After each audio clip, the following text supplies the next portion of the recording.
Saya nak kongsikan satu website untuk buat poster ucapan takziah secara percuma je.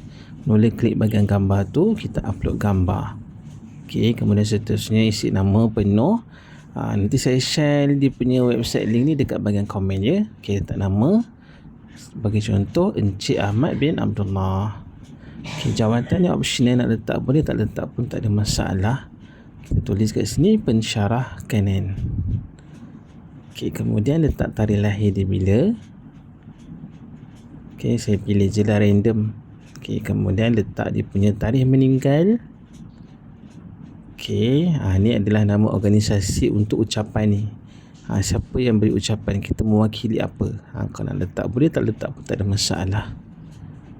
Okey, Kementerian Pendidikan Malaysia. Contohlah.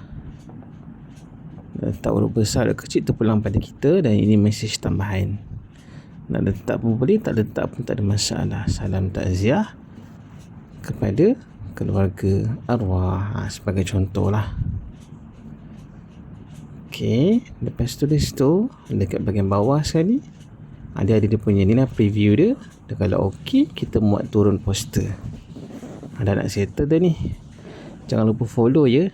Lepas muat turun poster tu, ni kita boleh share lah dekat orang lain. Okay, semoga bermanfaat. Assalamualaikum warahmatullahi wabarakatuh.